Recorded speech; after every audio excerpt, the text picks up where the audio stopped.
खुलुमबाय लोगोफोर, नोंथांमोनखौ डियार ब्रह्म चेनेलाव आरो फिन खेबसेबाव बयखौबो बरायनाय बावहरबाय।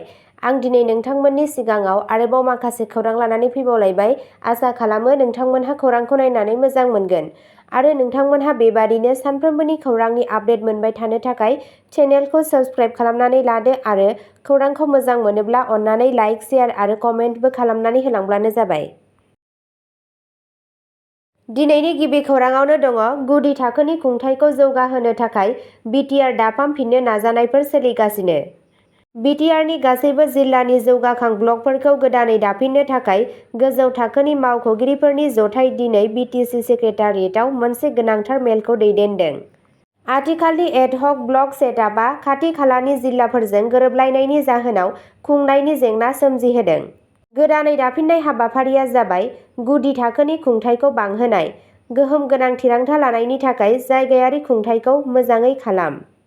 नैथियाव दङ सिबिथाय होनायखौ मोजाङै खालामनाय, गासैबो थागिरिफोरनि थाखाय गोनांथार सिबिथायफोरसिम गोरलैयै सौहैनायखौ थि खालाम। थामथियाव दङ जौगाखां हाबाफारिखौ बांहोनाय, गासै बिटिआरआव जौगानाय आरो दावगानायनि थाखाय समान खाबुफोरखौ सुबिदा खालामनाय। बे सोलोआरि आगानआ गोबाव समनिफ्रायनो सोलिबोनाय खुंथायारि हेंथाफोरखौ फोजोबनानै बिटिआरनि गासै जौगानायनि लामाखौ रोखा खालामो। मानोना बे ओनसोलाव 33 लाखनि बांसिन सुबुं अनजिमा थानाय मोनब्रै जिल्लाफोर क'क्राझार, चिरां, बाक्सा आरो उदालगुरि दं। बेनिखायनो बे फोसाबनाया बेनि जौगानायनि थाखाय गोनांथार। जौगाखां ब्लकफोरखौ दाफिननानै बिटिआरनि थांखिया सिबिथाय होनायाव गोग्लैसोनायखौ फोजोबनाय, बयखौबो लाफानानै जौगाहोनाय आरो ओनसोलारि सुबुं माहारिफोरखौ गोहो होनाय। नैथि खौराङाव दङ बिटिआरनि हारिमुआरि उनमोनथाइखौ थुलुंगा होनाय जोहोलाव नीलेश्वर ब्रह्म जौस्रांखौ बेखेवबाय। बड'लेण्ड टेरिटरियेल रिजन बिटिआरनि हारिमुआरि दोरोंखौ संरैखा खालामनाय आरो जौगाहोनायनि फारसे मोनसे मख'जाथाव आगानजों लोगोसे मानगोनां मावफुं सोद्रोमा श्री दावबायसा बर'आ दिनै 3 नं भुटियासां गामियाव जोहोलाव नीलेश्वर ब्रह्म जौस्रांखौ बेखेवना होयो। बे गोनांथार फालिथायाव गोबां बिफानारि मावख'गिरिफोर आरो ओनसोलनि मानगोनां सुबुंफोरा नुजाथिदोंमोन। जोहोलाव नीलेश्वर ब्रह्म जौस्रांनि बेखेवनाया बिटिआरनि धोनि हारिमुआरि उनमोनथाइखौ रैखा खालामनो आरो बेनि रुजुजायै दोरोंफोरखौ जौगाहोनो थाखाय थोजासे नाजानायखौ दिन्थियो। बे हाबाफारिया ओनसोलनि हारिमुआरि नुथायाव गोथौ गोहोम खोख्लैगोन, सुबुं समाजनि मोनसे मोनदांथिखौ बांहोगोन आरो इयुन जोलैफोरनि थाखाय दोरोङारि दोरोंखौ संरैखा खालामगोन होनना साननाय जादों। बे जौगानायजों बिटिआरआ ओनसोलनि जारिमिन, आसार-खान्थि आरो बेसेनफोरखौ दिन्थिनानै गावनि हारिमुआरि सिनायथिखौ रैखाथि होनो आरो दिन्थिफुंनो रादाय होनायखौ दिन्थिबाय थादों। थामथि खौराङाव दङ बिटिआरनि सिङाव थानाय रोंग'साफोरनि थाखाय गोसो गुदुं खौरां। मानगोनां डक्टर बासिराम बर' डक्टरेट फेल'शिपनि थाखाय आर'जलाइ गथायनाया दा सोलिगासिनो दं। गोजौ सोलोंथाइखौ जौगाहोनो थाखाय बड'लेण्ड टेरिटरियेल रिजन बिटिआर सरकारजों थिसनजानाय बे फेल'शिपआ बर' हारिनि गिबिसिन पिएइचडि मोनगिरि डक्टर बासिराम बर'खौ मान होयो। बे समायना खाबुआ बिटिआरनि फरायसंगिरिफोरखौ भारतनि जौसिन मुलुगसोलोंसालि आरो सोलोंथायारि फसंथानफोराव डक्टरेट फरायनो गोहो होगोन। फेल'शिपनि थांखिया सोलोंथायारि साबसिनखौ मोनफुंनायाव आखा-फाखा सुबुंफोरखौ थुलुंगा होनाय आरो हेफाजाब होनाय। गाहाय मख'जाथाव बाथ्राफोरा जादों सेथियाव दं प्रमटिं हायार एडुकेसन, बिटिआर फरायसंगिरिफोरखौ डक्टरेट फरायनो थुलुंगा होनाय।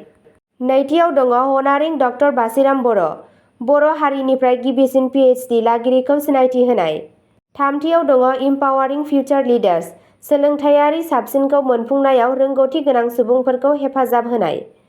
एप्लाइ खालामनो आरो बांसिन फोरमायथिनि थाखाय education.bodoland.gov.in आव थां एबा मोनसे गोजों सोलोंथायारि इयुननि फारसे गिबि आगान लानो 9769527622 जों जगाजग खालाम। नोंथांनि गोहोखौ आनलक खालामनायनि बे खाबुखौ दा खोमा। दानो एप्लाइ खालाम आरो बिटिआरनि फैगौ जोलैनि फरायसंगिरिफोरनि बाहागो जा। ब्रैथि खौराङाव दङ आसामाव मोनबा बियाबनि थाखाय नबेम्बराव उफेरा भट होनायनि थाखाय बिसायख'थि अक्ट'खौ फोसावबाय। भारतनि बिसायख'थि आय'गआ मैया 15 अक्ट'बर आसामनि मोनबा बिधानसभा बियाबफोराव उफ्रा बिसायख'थिनि समफारिखौ फोसावो। उफ्रा बिसायख'थिया 13 नबेम्बराव बङाइगाव, सिडली, बेहाली, सामगुरि आरो धलायाव खुंजागोन, जेराव 23 नबेम्बराव भट साननाय जागोन। गेजेट फोसावथायखौ 18 अक्ट'बराव फोसावनाय जागोन आरो मुं थिसनलाइ गथायनायनि जोबथा खालारा 25 अक्ट'बर। नमिनेशन बिलाइफोरनि नायबिजिरनाया 28 अक्ट'बरनि थाखाय थि खालामनाय जादों आरो बिनायसाफोरा 30 अक्ट'बरनि सिगां गावसोरनि मुं थिसननायखौ बोखारनो हागोन होनना खौरां बिजोंनिफ्राय मिथिनो मोननाय जादों। रिपर्टनि बायदियैब्ला 13 नबेम्बराव जानो गोनां उफ्रा बिसायख'थियाव बिजेपिआ मोनथाम बियाबफोर बेहाली, धलाई आरो सामगुरियाव बिसायख'थि गेलेगोन। बेनि गेजेराव बेनि हेफाजाबगिरिफोर आसाम गण परिषद (एजिपि) आरो united people's party liberal (UPPL) फारियै बङाइगाव आरो सिडलीआव बिजाथि फसंगोन। बाथि खौराङाव दङ आसामनि बिबुंगोरा आरो बिसिया गावजों गाव बुथारनो नाजानाय नखरारि हिंसानि केस होदों। सासे गागि पुलिस मावख'गिरिनि बायदिब्ला आसाम मुलुगसोलोंसालिनि डिपु केम्पासनि सासे बिबुंगोरा आरो बिथांनि बिसिया कार्बि आंलं जिल्लायाव गावजों गाव अजद होदों, फारियै बुथारनो नाजानाय आरो नखरारि हिंसानि अजद होदों। बिबुंगोरानि बिसि, जाय हिन्दी फोरोङो, 6 अक्ट'बराव गावनि फिसायनि बेरेखायै अजद होदोंमोन दि बिथाङा बिथांजोखौ आरो बिथांजोनि बैसो जानाय बिफा सानैखौबो देहायारि गाग्लोबदोंमोन, जाय बिथांजोखौ गाज्रि बाहायनायनिफ्राय रैखा खालामनो आखाय होदोंमोन। मावख'गिरिया बुंबावदोंमोन दि मोन्नैबो अजदफोरा डिपु पुलिस थानायाव थिसनजादोंमोन, जायनि जाहोनाव बिएनएसनि सोमोन्दो गोनां आयेननि सिङाव मोननै गसर रेबथुमनाय जादोंमोन। बेनि अनगायैबो बिसिया आसाम रायजो आइजो आय'गजोंबो सोमोन्दो लाखिदोंमोन, उत्पीड़ननि अजद होदोंमोन, जायनि उनाव बे आयदाखौ नोजोर होनाय जादोंमोन। बेनि अनगायैबो केम्पासआव माखासे हिनजावसा फरायसाफोरजों अजद होजानाय मोनसे बिबुंथिनि खौरां ओंखारदों, जेराव दाबि खालामनाय जादों दि गोबां फरायसाफोरा देहायारि आरो आथोनारि गाज्रि बाहायनायजों मोगा-मोगि जानांदों। दायो नायबिजिरनाया सोलिगासिनो। द'थि खौराङाव दङ गसाइगावआव साथाम सुबुङा खोमा खोनायै बेंगि हिनजावसाखौ हानजा जिनाहारि, सासेखौ हमदों। आसामनि गसाइगावआव साथाम सुबुङा सासे बेंगि निजोम हिनजावसाखौ हानजा जिनाहारि खालामो, जाय मोनसे गिख्रंथाव जाथायजों सुबुं समाजखौ सोमोनांहोदों। सन्देह गोनां सुबुंफोरनि गेजेराव सासे मुखलेसर रहमान, जाय बुंनाय बायदिब्ला गिख्रंथाव जाथायनि सिगां आइजोखौ गावनि न'आव लांदोंमोन होनना खौराङाव मिथिनो मोननाय जादों। बे जाथाया गुवारै रागा जोंखांनाय आरो हेंथा दिन्थिफुंनायनि उनाव जायगानि सुबुंफोरा दायनिगिरिफोरनि थाखाय गोख्रों साजा नागिरगासिनो दं। जायगानि सुबुंफोरा गावसोरनि रागा जोंनायखौ फोरमायगासिनो आरो आइजोनि न्याय मोननो दाबि खालामगासिनो दं। बे समावनो रायजो-राजाखौ खोथा होनाय जादों दि पुलिसआ बे मुगैथाव बुथारनायाव लोब्बा थानाय गुबुन सानै सन्देह गोनां सुबुंफोरखौ साजा होनो थाखाय जेबो थाथ'नाय नङा आरो बिसोरो गोख्रोङै बिसोरखौ नागिरगासिनो दं। स्निथि खौराङाव दङ एसटिएफआ फेग्रा बेसाद फालांगिरिखौ हमदों। गुवाहाटीआव सन्देह गोनां हेर'इननि मोन10 भाइल जब्द खालामदों। 15 अक्ट'बरनि सानजौफुआव मोनसे मख'जाथाव अपारेसनाव आसामनि स्पेशेल टास्क फर्स (एसटिएफ) आ सासे ड्राग्स फालांगिरिखौ हमदोंमोन आरो गुवाहाटीआव गोबां बिबांनि हेर'इन जब्द खालामदों। बशिष्ठ पुलिस थानानि सिङाव थानाय सावखुसिनि शिबचरण बर' फर्टआव महर्षि किड्स ह'मनि खाथियाव नायग्रोमनाय जादोंमोन। बे अपारेसनाव क'क्राझार जिल्लानि फकिराग्रामनि राबापारानि थागिरि 29 बोसोर बैसोनि पापि मुलिक मुंनि सासे सन्देह गोनां ड्राग्स फालांगिरिखौ गिनाय सोमजिहोदोंमोन। सिग्रोमनाय समाव मावख'आरिफोरा गंसे मबाइल फनजों लोगोसे गासै 13.3 ग्राम गिलिरनि सन्देह गोनां हेर'इनजों लोगोसे मोन10 सिसिफोर बोखांनो हादोंमोन। पापि मालिकआ आथिखालाव कामरुप मेट्र' जिल्लानि आहमगावआव थागासिनो दं।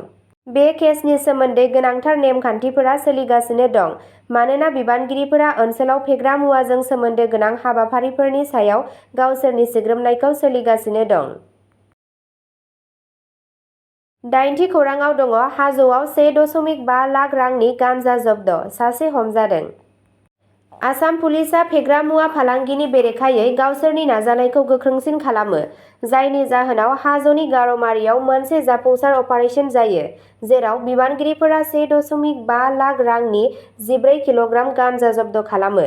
इन्सपेक्टर नबजित नाथनि दैदेननायाव पुलिसनि मोनसे हानजाया सन्देह गोनां ड्राग्स फालांगिरि हिरक ज्योति बरालीनि न'आव सिग्रोमदोंमोन आरो गोबां बिबांनि सन्देह गोनां गान्जा बोखांनो हादोंमोन।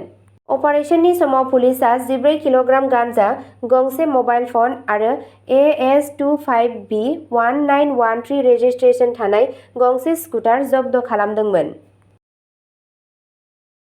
गुदि खौराङाव दङ आसाम ट्रिब्युन डिरेक्टर सुरजित गबिन्द बरुवाया 72 बोसोर बैसोआव रुंसारि जाबाय। आसाम ट्रिब्युन हानजानि दिथागिरि आरो बिगोमा सुरजित गबिन्द बरुवाया दुखुनांथावै 72 बोसोर बैसोआव रुंसारि जाबाय। रिपर्टनि बायदियैब्ला गुवाहाटीनि नेम केयार देहा फाहामसालियाव फाहामथाय लाबाय थानाय समावनो 15 अक्ट'बर 2024 मंगलबारखालि फुंनि 10:55 रिंगायाव बिथाङा जोबथा हां बोयो। बरुवाया आसाम ट्रिब्युन हानजानि बारग' मासिगिरि रुंसारि तुलसी गबिन्द बरुवानि फिसाज्लामोन। गावनि बिफानि थैनायनि उनाव सुरजित गबिन्द बरुवाया आफादनि सिङाव मख'जाथाव बिफाव लादोंमोन। 29 दिसेम्बर 1995 मायथाइनिफ्राय आसाम बानि प्राइभेट लिमिटेडनि सामलायगिरि महरै हाबा मावदोंमोन आरो 10 आगस्ट 1987 मायथाइनिफ्राय आसाम ट्रिब्युन प्राइभेट लिमिटेडनि सामलायगिरि महरै हाबा मावदोंमोन। बिथांनि रुंसारि जानाया सुबुं समाजनि थाखाय मोनसे गिदिर खहा आरो बिथांखौ दारिमिननि फारसे बिथांनि बावसोमनाय आरो बावसोमनायनि थाखाय गोसोखांनाय जागोन।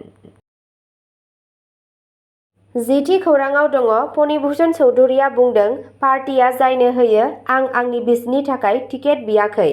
बिसायख'थिनि जायगा आसामनि मोनबा बिधान सभा बियाबनि उफ्रा बिसायख'थिनि खालारखौ फोसावबाय।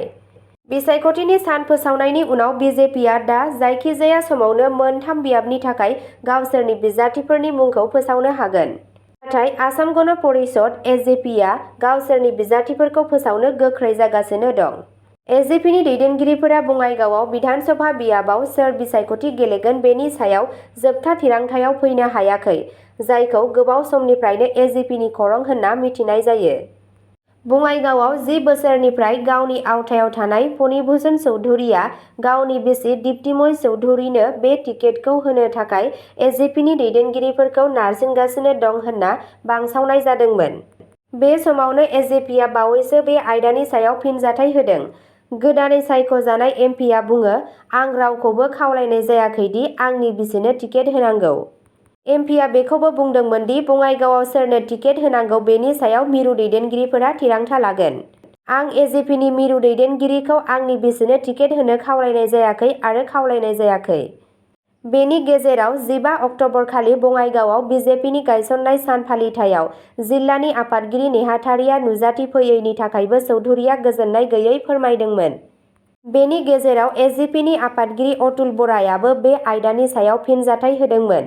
बिथाङा बुंदोंमोन दि दोलोनि सोद्रोमाफोरनि गोजोननाय गैयैखौ बोखारनो नाजानाय जागोन।